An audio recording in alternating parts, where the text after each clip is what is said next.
안녕하세요. 오늘 수능 특강에 실려 있는 정을선전이라는 가정소설을 같이 한번 읽어보려고 합니다.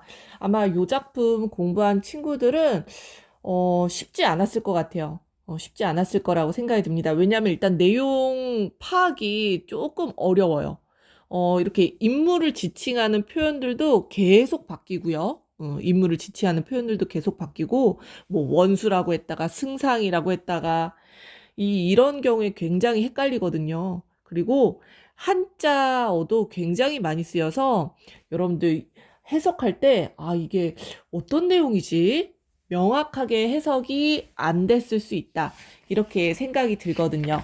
자, 이 가정소설은요, 우리 수능이나 이제 모평에 잘 나오는 갈래들이 있어요. 그죠? 애정소설, 영웅소설, 그리고 가정소설, 이런 것들이 시험에 잘 나오는데요. 이 정을선전은 크게는 이제 가정소설의 특징을 가지고 있지만, 애정소설, 또 영웅소설 특징들을 모두 짬뽕시켜 놓은, 그때 당시 이제 조선 후기에 재미있을 만한 요소들은 다 갖다가 넣어놓은 그런 짬뽕 소설이라고 보시면 될 것 같습니다. 자, 이 작품이요. 전체적인 것부터 먼저 좀 볼게요. 음. 자, 이 수능 특강 보기에 나와 있는 설명이거든요. 자, 요 설명 잘 보시면은요. 가정 소설이 이런 특징이 있구나라는 것을 여러분들 아실 수 있을 것 같아요. 자, 이 정을선전의 서사는 이 남자 주인공인 정을선, 그리고 충렬 부인인 유추연의 애정 성취와 가정의 안녕 추구로 진행이 되는데요. 이 전반부의 내용이 전처의 소생을 계모가 학대하는 내용. 이 우리가 뭐라고 하냐면요.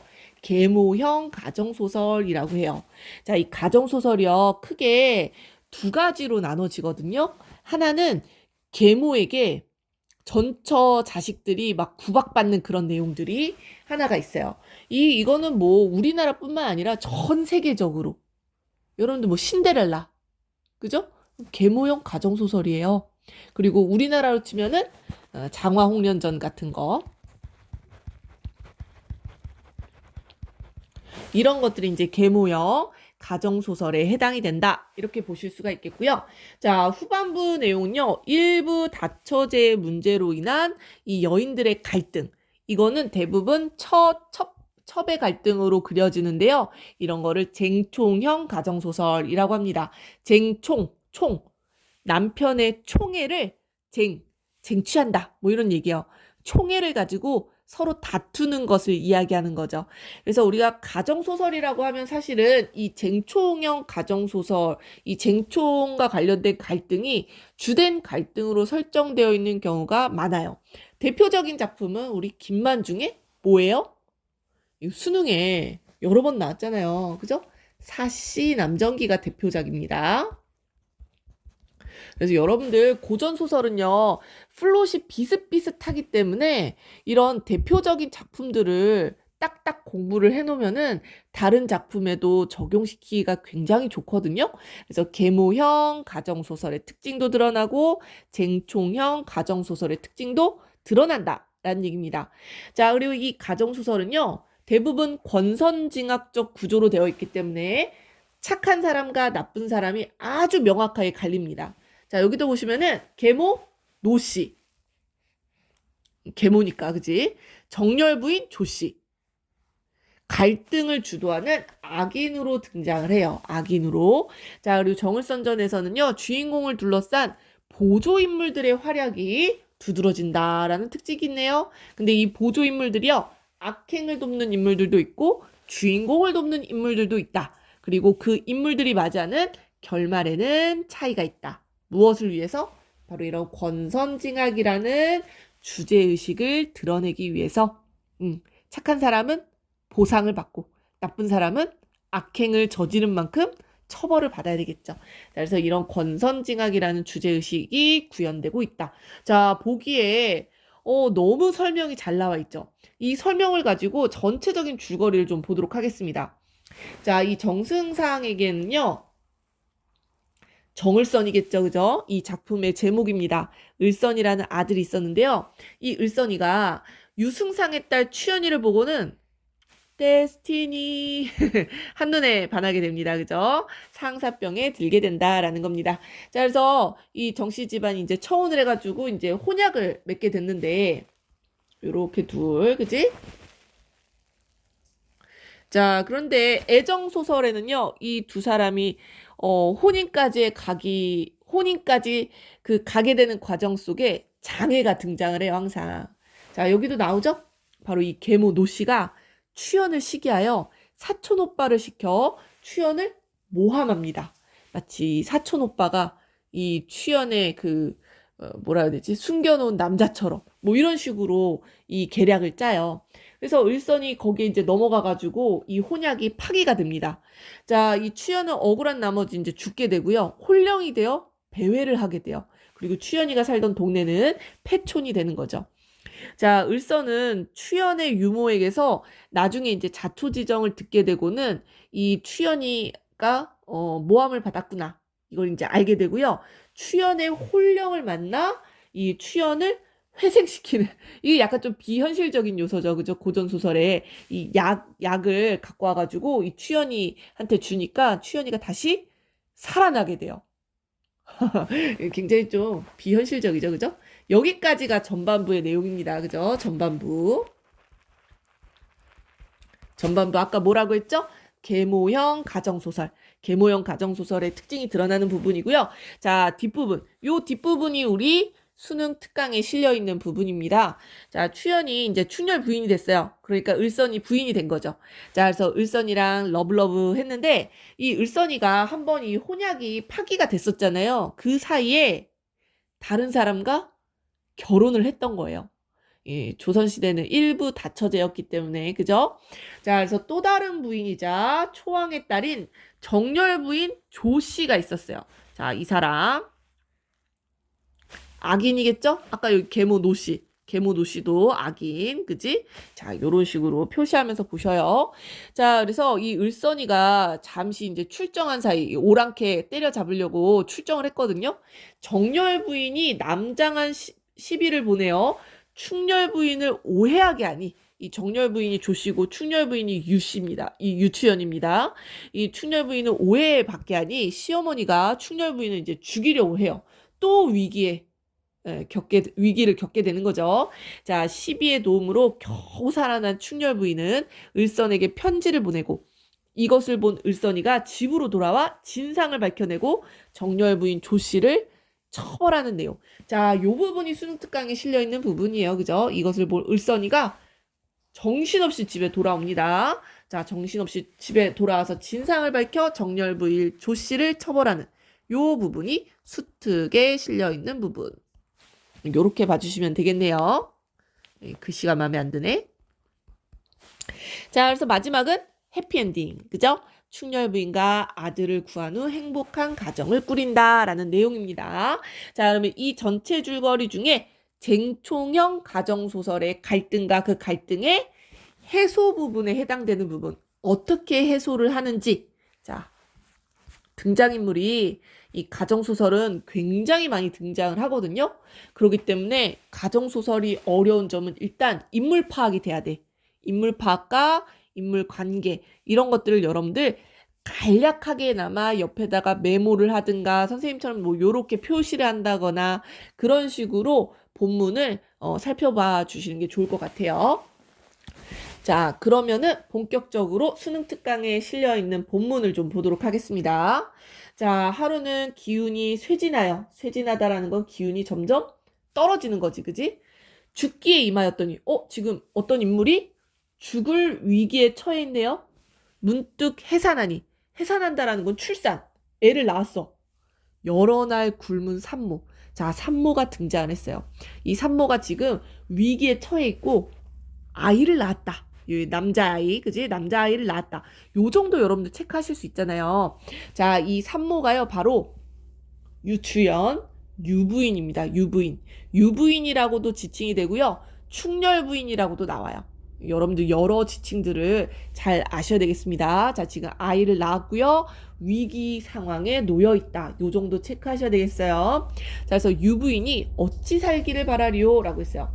자, 정신을 수습하여 태어난 아이를 보니 남자아이를 낳았어요. 일희일비. 한편으로는 기쁘고 한편으로는 슬프다라는 거죠. 아이를 낳았으니까 기쁜 거고 슬픈 거는 지금 자신의 처지가 슬픈 거겠죠? 탄식하고 한탄하기를 방명한 죄로 금섬이가 죽고 월매 또한 죽기에 이르렀으니, 그러니까 지금 관련된 인물들이 나오는데 금섬이는 죽었어. 뭐 때문에 죽었는지 모르겠지만 아직까지는 죽었고 월매도 지금 죽을 위기에 처했다라는 얘기입니다. 자, 이 두 사람 바로 이 유부인의 충렬부인의 조력자예요. 도와주는 보조 인물들이 등장한다라고 봤죠? 자, 바로 충렬부인의 조력자인데 지금 얘네들도 죽고 죽을 위기에 처해 있는 상태입니다. 어찌 참혹하지 아니하리요? 유부인의 말이잖아요. 그죠? 자신의 그런 비극적인 상황에 대한 안타까움이 드러난다. 이렇게 보실 수가 있겠죠? 아이를 안고 이르되, 또 유부인의 말이에요. 네가 살면 내 원수를 갚으려니와 이 지함 속에 들었으니, 지함이라는 거는 아주 이 땅을 막 파가지고 굴처럼 만든 큰 구덩이를 얘기합니다. 지금 선생님이 앞에 줄거리를 살짝 이야기해 주자면요. 지금 이 충렬 부인이 모함을 당해가지고요. 죽을 위기에 처했단 말이에요. 이 월매가 이 구덩이 속에 몰래 숨겨놨어요. 이 충렬 부인을 몰래 숨겨두었는데 이 지함 속에서 아이를 지금 낳은 거죠. 이해되시죠? 상황이. 자, 지함 속에 들었으니 뉘라서 살리오? 목이 메어 탄식하니 그 부모의 참혹함과 슬픔은 이루 측량치 못할러라. 자, 이 부분은 지금 누구의 말이에요? 서술자의 서술 부분이죠. 근데 서술자가요, 참혹하고 슬프다, 측량하지 못할 정도로 슬프다라고 서술자가 개입해서 이야기하는 부분입니다. 자, 요런 거 고전 소설의 특징이니까 잘 체크하시면 좋겠죠. 여기서 부모라는 거는 이 유부인을 얘기한다 라고 보시면 돼요. 그 유부인의 참혹함과 슬픔, 너무너무 슬프다, 이런 얘기예요. 자, 살짝 중략되어 있고요. 자, 원수 등장합니다. 자, 이 원수가 바로 우리 주인공 정을선이에요. 정을선. 자, 정을선이요, 이 유부인에 대한 소식을 전하는 편지를 받았어요. 정신없이 집에 오는 거예요, 지금. 청총말을 채찍질하여, 청총말 말이지 말을 채찍질해서 필마 단기로 혼자 지금 전쟁터에서 집으로 돌아오는 겁니다. 3일 만에 황성에 도착했어요. 이때 조씨가, 이 조씨 나쁜 애죠, 그지? 이 조씨는 정열부인이라고도 뒤에 지칭이 됩니다. 충렬부인을 굉장히 시기하고 모해하는, 그렇잖아, 자기가 먼저 결혼을 했는데 남편이 유부인을 더 사랑하는 것 같아. 거기다가 애까지 뵀잖아요. 임신을 했으니까 얼마나 싫겠어. 충렬부인을 시기하고 모해하는 악인으로 등장합니다. 자, 이 조씨가 지금 뭘 하고 있냐면요. 형틀을 차리고 월매를 잡아내서 이 형틀에 올려매고 어미 취재하며 유부인이 간 곳을 지금 신문하고 있는 거예요. 취조하고 있습니다, 지금. 이 유부인이 죽은 줄 알았는데 유부인이 아니라 금섬이가 대신 죽은 거야. 그래서 지금 유부인이 간 곳을 지금 취조하고 있는 부분입니다. 자, 그런데 이 월매가요, 승복하지 아니하고 죽기를 재촉하는지라, 이렇게 나와 있어요. 자, 바로 이 월매의 이 성격을 알 수 있는 부분이죠. 월매는 어떤 인물? 그치, 조력자이면서 굉장히 신이 주인을 위해 충절을 아주 지키는 그런 인물로 설정이 되어 있어요. 굉장히 긍정적인 인물이죠. 자, 신의를 지키는 인물이다라는 거 체크하시면 좋을 것 같아요. 이 조씨는 나쁜 애니까 뭐 요렇게 표시해 볼 수도 있겠습니다. 자, 조씨가 치다 못하여 그치고 더 이상 말 안 할 것 같아. 그지? 예, 그치고 차후에 혹 탈로 날까 겁을 내어 가만히 수건으로 목을 메어 거의 죽게 만들었어요. 자, 누구를 목을 맸냐면 월매를. 자, 지금 조씨가요, 자신의 죄를 들킬까봐 월매를 지금 죽이려고 하는 부분입니다. 여러분들 내용 이해하면서 보셔야 돼요. 자, 그런데 승상이 주인공은 딱 때에 맞춰서 도착해야 돼. 그지? 때에 맞춰서 딱 도착을 했어요. 자, 말에서 내려 들어오더니 문득 보니까 한 여자가 백목으로 목을 메었어요. 이 한 여자가 바로 월매겠죠.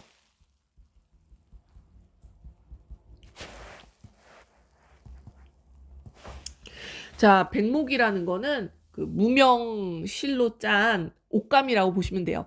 그러니까 옷으로 이렇게 목을 매가지고 죽이려고 했던 거야. 자, 자세히 보니, 아, 여기 나오네. 월매라. 이렇게 나오죠. 월매라. 이 한 여자 월매였습니다. 그죠? 자, 바삐 끌어놓고 살펴보니 이미 막 피가 낭자해요. 아까 막 취조를 당했잖아. 정신을 모르는지라 즉시 약을 흘려 넣으니 이슥한 후 정신을 차려 눈물을 흘리며 인사를 차리지 못하니 승상이 불쌍히 여겨 이에 약물로 구호함에 월매를 잘 간호를 해준 거죠. 치료를 해줬어요. 정신을 진정하고 이 원수가 연고를 자세히 물으니 월매가 이제 연고를 이야기합니다. 그동안 있었던 일에 까닭을 이야기해 주는 거죠. 금섬이가 죽었어요. 금섬이는요, 금섬이도 이 유부인의 시비거든요. 시비? 여종인데, 이 금섬이가 유부인의 옷을 대신 입고 자기가 유부인이 죽은 것처럼 이제 꾸미기 위해서 자기 얼굴이 다르잖아. 그러니까 얼굴을 막 짓이겨가지고는 대신, 유부인 대신 죽게 되는 그런 인물이에요. 정말 이 인물도 신의가 있는 인물이다. 이렇게 볼 수가 있겠죠. 아무튼 금섬이가 유부인을 대신해서 죽은 일. 그리고 유부인이 화를 피하여 지함 속에, 아까 구덩이라고 했죠? 구덩이 속에 계심을 자세히 이야기를 해줬어요. 월매가 그간의 일을 이제 전달해주는 메신저 역할을 하는 거죠. 자, 승상이 이제 화가 났어. 급히 월매를 앞세우고 구렁에 가보니 진짜 월매 말대로 유부인이 거기 있는 거야. 그런데 월매의 양식에 의지하여, 월매가 그동안 먹을 걸 갖다 줬겠죠. 그죠? 양식에 의지하여 겨우 목숨을 보존하다가 애를 낳은 상태였어요. 자, 지금 승상이 충렬 부인을 찾아내었다라는 거 알 수가 있겠고요. 복중이 허한 중 월매가 옥중의 고남에 월매가 잡혀갔었잖아. 그지? 그러니 그 다음부터는 양식을 챙겨줄 사람이 없었겠죠? 어찌 양식을 이으리오? 먹을 게 없었다라는 얘기입니다. 그래서 어찌 양식을 이으리오? 이런 거 서술자의 개입에 해당이 돼요. 서술자가 개입해서 과거의 사건을 지금 요약적으로 이전에 벌어졌던 상황을 요약적으로 압축적으로 전달하고 있는 부분입니다. 자, 그래서 유부인이 그동안 구덩이에서 월매의 양식에 의지해서 그걸 먹으면서 지냈다가 이 애를 낳고 난 다음에는 먹을 거 없이 지내왔다. 이런 얘기입니다. 여러 날을 절곡이라는 게 끼니를 굶는 거예요. 끼니를 굶었다라는 거 알 수가 있겠죠?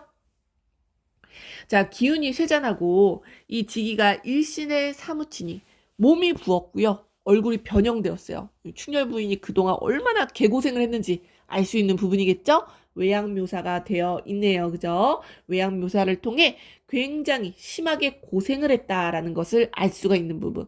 자, 그리고 그 고생한 것에 대한 그 가련함을 어찌다 측량하리요?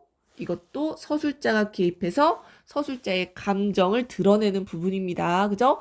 가련함을 어찌다 측량하리요? 정말 가련하구나. 이런 얘기야. 그지? 자, 그 다음 부분. 아이와 부인을 월매로 하여금 보호하라 하고 내당에 들어가. 내당이라는 게 이제 안주인이 거처하는 방. 여기서 누가 거처하고 있냐면요. 왕비가 거처하고 있어요. 자, 이 왕비는요. 자, 왕비라고 누굴까? 갑자기 왕비가 누굴까? 자, 정을선의 어머니고요. 이게 중국 송나라를 배경으로 하고 있는 소설이거든요.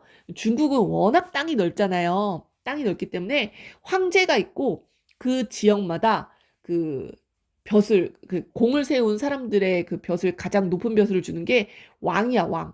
왕을 한 자리씩 주는데 이 정을선의 아버지가 초왕인가? 아무튼 이 왕이에요, 왕.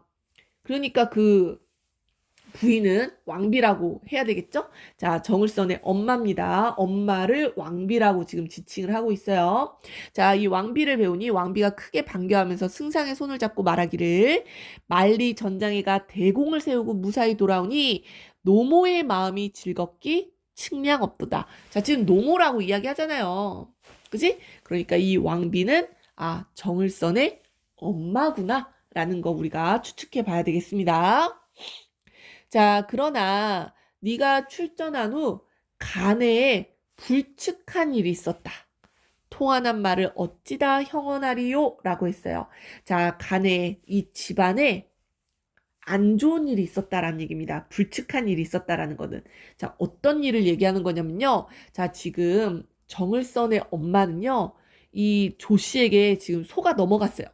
조씨에게 속아 넘어가서 이 유부인이 부정한 잘못을 저질렀다라고 생각하고 있습니다. 이 부정한 잘못이라는 건 이제 밑에 나오겠지만, 자, 아무튼 이 충렬 부인을 지금 오해하고 있어요. 이해되시죠? 자, 하고 충렬 부인의 자초지종을 말하니 승상이 이제 물어보는 거죠. 모치는 마음을 진정하옵소서라고 위로를 하면서요. 처음에 충렬의 방에 간부가 있음을 어찌 알았으리요? 라고 물어봅니다. 자, 간부라는 게요. 쉽게 얘기하면은 내연남이에요. 내연남, 상간남, 불륜남. 자, 이 유부인의 방에 남자가 있었나 봐. 바로 이 유부인이 다른 남자와 정을 통했다라고 오해를 한 거다라고 볼 수가 있겠죠. 요렇게 연결지어 볼 수 있겠네. 그치? 간에 불측한 일, 바로 간부와 내통했다라고 오해를 하는 겁니다. 자, 그런데 그걸 어떻게 알았느냐라고 물어보는 거예요. 그 일을 어떻게 알았느냐? 자, 그랬더니 자, 이 왕비가 어떻게 알게 됐냐면 노모의 사촌 복록이라는 사람이가 있는데 이 복록이 와서 이리 이야기를 다 해줬다라는 얘기예요. 자, 그러니까 이 복록이라는 사람은 누구 편이야? 바로 정렬 부인 조씨 편이다라는 것을 우리가 짐작해 보셔야 되는 겁니다. 자, 이 사람도 부정적인 인물, 바로 정렬 부인의 조력자라고 보실 수가 있겠죠. 정렬 부인을 도와서 왕비를 새치어로 속인 거예요. 자, 승상이 대로하여 화가 나가지고요. 복록을 찾으니 복록은 이미 이 관계가 발각될까 두려워서 이미 도망가고 없는 상태입니다. 자, 그래서 승상이 외당에 나와 형틀을 배설하고 옥졸들을 잡아들였어요. 옥졸들. 자, 얘는 벌써 도망간 상태에 자, 내용 이해하면서 보셔야 됩니다. 자, 그래서 옥졸들을 잡아서 얘네들이 이제 국문하는 겁니다. 국문이라는 건 이제 신문, 취조한다 이런 얘기입니다.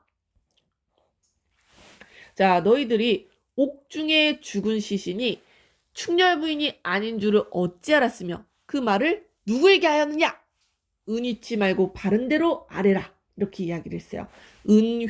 은휘라는 건 밑에 이제 각주 달려 있는데요. 감추지 말고 바른 대로 다 이야기를 해라. 이런 얘기예요. 자, 옥중에 죽은 시신은요. 바로 금섬이를 얘기하는 거예요. 금섬이. 선생님이 아까 금섬이가 이 유부인의 옷을 입고 마치 유부인이 죽은 것처럼 행세해서 자기가 자결을 했다. 이렇게 이야기를 했잖아요. 자, 그런데 이 옥중에 죽은 시신이 충렬 부인이 아닌 줄을 어찌 알았느냐? 누구에게 그 말을 전하였느냐? 이렇게 신문을 하는 겁니다.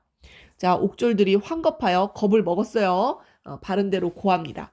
소인들이 어찌 알았겠습니까마는 이 시체를 염습할 때 보니 염습이라는 게 뭔지 아시죠? 시체를 이렇게 좀 씻기고 수의도 입히고 뭐 이런 거예요. 자, 염습할 때 보니까 얼굴과 손길이 곱지 않아. 이게 양반들은 일을 하지 않기 때문에 노동을 하지 않기 때문에 얼굴이랑 손길이 고와야 될 거 아니에요. 근데 곱지 않기 때문에 이 시신이 과연 정말 충렬 부인의 시신일까? 의심을 했었다라는 얘기입니다. 부인과 다름을 소인 등이 의심하여 서로 막 이야기를 하고 있었는데 그때 정렬 부인의 시비 금년이가 마침 지나가다가 듣고 묻기에 소인이 안면에 얽매였다라는 거는 금년이랑 서로 알고 지낸 사이이기 때문에, 그지? 친분이 있기 때문에 그런 뜻이에요. 친분이 있기 때문에 이 금년이한테 막 얘기를 해주는 거야. 야, 이 시신이 충렬 부인이 아닌 것 같아. 막 이런 얘기를 해줬다라는 거야. 자, 그리고 누설치 말라 당부를 했는데 금년이가 정열 부인한테 가서 이야기를 전달했다라는 것을 우리가 추측해 볼 수가 있겠죠. 자, 이 금년이 바로 정열 부인의 조력자입니다.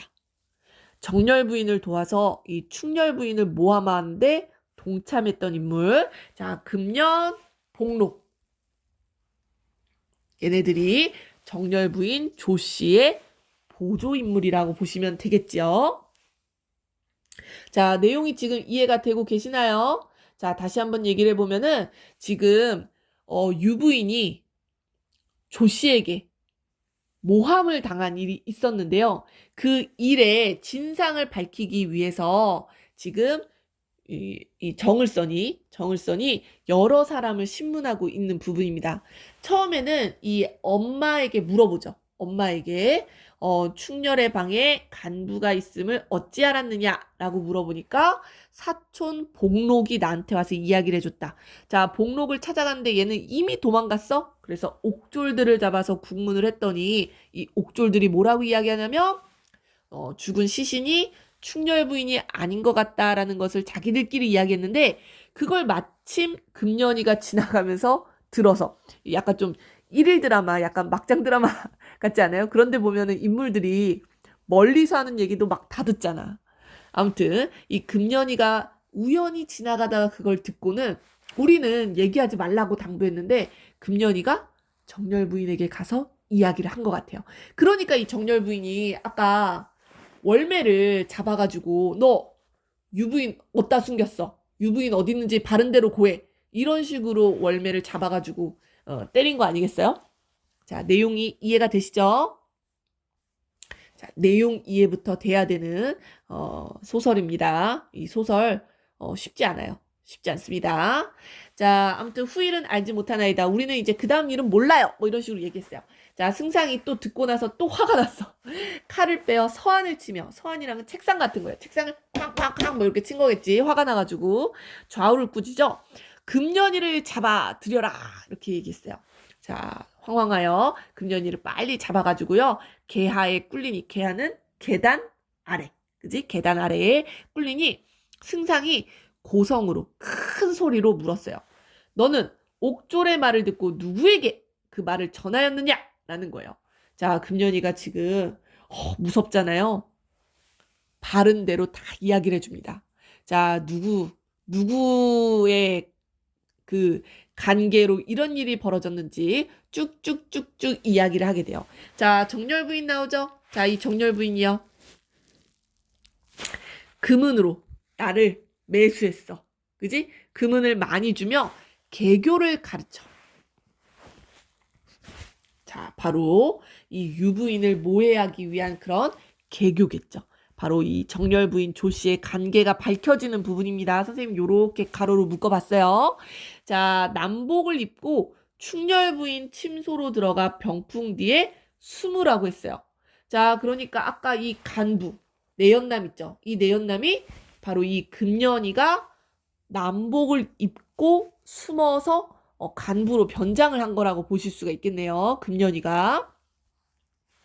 정열 부인이 거짓 병든 채하여 충렬 부인을 이렇게 부른 거죠. 자기 방으로. 문병을 하고 탕약을 갈아들여 밤이 깊도록 간병을 하시니 정열 부인이 병이 잠깐 나았다 하고 이거 다 거짓이에요. 충렬 부인을 잠시 불러내어가지고 그 사이에 이 금년이를 요 간부로 변장을 시켜서 방 안에 들어가게 몰래 들어가게 하는 거죠. 자, 그만 침소로 가소서라고 이야기를 했대요. 자, 충렬 부인이 마지못하여 침실로 돌아가신 후 조부인이 성복록을 청하여 금은을 주고 또 이것도 매수했네. 왕비 침전에 두세 번 참소하던 말. 자초지종을 낱낱이 고했어요. 자, 다 누구? 바로 이 정열 부인 조 씨의 관계가 밝혀진 부분이죠. 자, 왕비 아까 정을선의 엄마라고 했어요. 하늘을 우러러 탄식하고 통곡하여 말하기를 내 불명하여 악녀의 꾀에 빠져 애매한 충녀를 죽일 뻔하였으니 무슨 낯으로 현부를 대면하리요? 라고 하면서 자신의 잘못을 깨닫고 있는 부분입니다. 악녀는 조씨를 얘기하는 거고, 애매한 충녀를 죽일 뻔했다. 바로 충렬 부인 유씨에 대한 미안함이 나오죠. 현부, 현명한 부인, 바로 유부인을 얘기하는 겁니다. 유부인인 충렬 부인. 자, 이게 지칭하는 표현이 여러 개가 나오기 때문에 헷갈릴 수 있어요, 여러분들. 자, 어려운 내용은 지금 우리가 다 파악했기 때문에 이제 빠르게 읽겠습니다. 자, 이는 모친의 허물이 아니고 소자가 집안을 다스리지 못한 죄인이 자기에게 이제 죄를 돌리고 있죠. 그죠? 자책하는 왕비를 지금 위로해 주는 말입니다. 바라옵건데 모친은 심려하지 마세요. 라고 이야기를 했어요. 자, 승상이 재산 위로를 하고 즉시 조씨를 잡아들여서 얘도 계단 아래 꿀렸네요. 꾸짖어 말하기를. 네 죄는 하늘 아래 서지 못할 죄니 입으로 다 옮기지 못할지라 죽기를 어찌 일시나 용서하리오마는 사사로이 죽이지 못하니 천자께 주다라고 죽이리라. 주다란다라는 거는 임금께 아뢰다라는 뜻입니다. 천자에게 일단 이야기한 다음에 너를 죽이겠다. 이렇게 이야기해요. 자, 그랬더니 조씨가 애달파하면서 첩의 죄상이 이미 탄로되었으니 상공이 임의대로 하소서라고 이야기해요. 그러니까 얘 뭐야? 자신의 죄를 순순히 인정하고 있는 부분입니다. 자, 지금 나쁜 악인의 죄상이 드러났고 그 죄상을 순순히 인정하고 있는 부분. 자, 천자에게 이야기하고 죽이겠다라는 얘기는요. 이 정렬 부인 조씨가 그래도 신분이 높은 인물이란 말이에요. 그렇기 때문에 그냥 사사로이 죽이지 못하고 이 처분을 천자에게 맡기고 있는 부분이다. 이렇게 보실 수가 있겠습니다. 자, 그래서 상소를 이제 올리게 되는 거죠. 그 상소문이 요렇게 나와 있습니다. 승상 정을서는 돈수 백배 하옵고, 돈수 백배 한다는 건 뭐 절을 여러 번 한다 이런 얘기입니다. 성상 탑전에 올리나이다. 신이 황명을 받자와 한번 북쳐 서융에게 항복을 받고, 서융이 오랑캐예요. 오랑캐. 이 오랑캐에게 항복을 받고 백성을 진무하온 후 회군하려 하옵더니 신의 집에 급한 소식을 듣고, 이 급한 소식이 바로 유부인이 위기에 처했다라는 그 소식이겠죠. 바삐 집으로 왔어요. 자, 여차저차한 가변이 있사오니 어찌 부끄럽지 아니하겠습니까? 이 일이 비록 신의 집 일이오나 스스로 처단하지 못하여 이 연유를 자세히 상달하옵나니 원하옵건대. 자, 요청하는 것이 두 가지가 있습니다. 첫 번째는요. 극형으로 국법을 쓰시어 죄인을 밝히 다스리시고, 바로 이 죄인, 정렬 부인에 대한 극형을 요청하고 있는 부분입니다. 그리고 신의 집, 시비가 여종이에요. 여종. 금섬이 상전을 위해 죽었사오니 그 원혼을 표창하시길 바라나이다. 자, 나쁜 사람은 벌을 주고요. 착한 사람은 표창, 상을 주는. 이게 이제 권선징악이라는 이 주제랑 딱 연결이 되죠. 자, 그렇게 했어요. 자, 그 끝에 유씨가 지함에 들어 해산하고 월매의 충의를 힘입어 연명 보전했음을 다 세세하게 알렸어요. 자, 상이라는 건 이제 천자를 얘기하는 거 있죠. 임금. 자, 본후에 대경하여 깜짝 놀랐어. 이런 일이 있단 말이야? 승상 정을선이 국가의 대공을 여러 번 세운 짐의 주석지신이라. 자, 정을선이란 인물. 자, 오랑캐도 물리치고 국가의 대공을 여러 번 세운 영웅적 캐릭터라는 거 알 수가 있겠죠? 그래서 이 소설이 약간 영웅 소설의 특징도 좀 갖고 있어요. 자, 영웅적 캐릭터라고 보실 수가 있겠고요. 자, 집안에 이런 해괴한 변이 있으니 어찌 한심치 아니하리요. 라고 하면서 이제 왕명을 내려서 이렇게 이야기를 합니다. 정렬과 금년의 죄상이 전고에 짝이 없으니 당장 참수. 목을 베어라. 이런 얘기입니다. 당장 참수하라. 이랬더니 여러 신하들이요. 이 여인이 죄가 중하오나 얘도 조왕의 딸이야. 신분이 굉장히 높아. 그러니까 참수는 좀 너무 과한데? 그지? 다시 전교하사 집에서 사사하심이 오를까나이다. 사사한다라는 거는 독약. 그러니까 이 신분이 높은 사람은 사형을 내릴 때도 참수보다는 이런 사사, 독약을 내려서 스스로 죽게 하시는 것이 더 옳다라고 그때 당시 사람들이 그렇게 생각했다라는 거죠. 자, 천자도 이에 동의를 했네요. 자, 그래서 이제 비답을 내립니다. 바로 상소에 대한 임금의 대답을 비답이라고 이야기를 해요. 자, 짐이 덕이 부족하여 경사는 없고 변괴가 일어나니 매우 참게도다 라고 하면서 비록 그러하나 정렬은 일국 승상의 부인이니 특별히 약을 내려. 자, 요거죠. 사사. 집에서 죽게 하나니 경은 그리 알고 처리하라. 그리고 금섬, 월매 얘네들 바로 이 유부인의 조력자였죠. 고금에 없는 충비이니. 자, 금섬과 월매 충성스러운 신하. 그지? 충렬문도 세워주고요. 후세의 이름을 널리 아주 명예로운 그런 어떤 보상을 주는 거죠. 자, 그래서 이런 금섬과 월매의 충성스러운 행동이 임금을 통해서 인정을 받았고요. 후세의 교훈이 되게 하려는 충렬문을 세워라 라고 이야기를 하고 있는 부분입니다. 자, 승상이 이제 사은하고 퇴거하여 임금이 이제 비답을 내려준 대로 그대로 이제 하게 됩니다.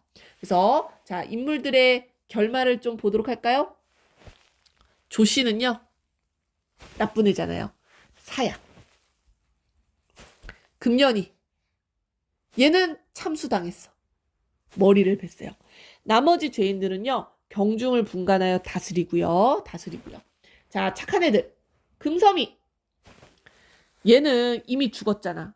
그러니까 좀 더 예를 갖춰서 다시 이제 장례를 치러주는 겁니다. 장례를 치러주고요.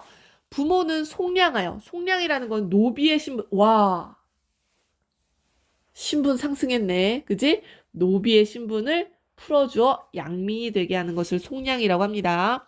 자, 부모에게까지도 보상을 해주는 거죠. 의식을 후히 주어 살게 하고 충렬문도 세워주고요. 사시로 향화를 받들게 하고 향화라는 건 뭐 제사. 쉽게 얘기하면 제사를 받들게 한다. 이런 얘기입니다. 자, 월매. 얘도 보상을 줘야 되잖아. 금섬과 같이 하여 충렬부인 집안에 일좌 대가를 세우고 노비 전답을 후히 줘. 야, 얘한테 노비도 주고 땅도 주고 그러네. 그지? 일생을 편케 제도하라. 자, 이게 거의 마지막 결말이거든요. 주제의식 딱 드러나죠. 권선징악적 결말을 보여주고 있다라는 거. 이 가정소설은요, 대부분 이런 유교적 이념을 바탕으로 하고 있기 때문에 이런 권선징악적 결말이 많다라는 특징이 있겠습니다.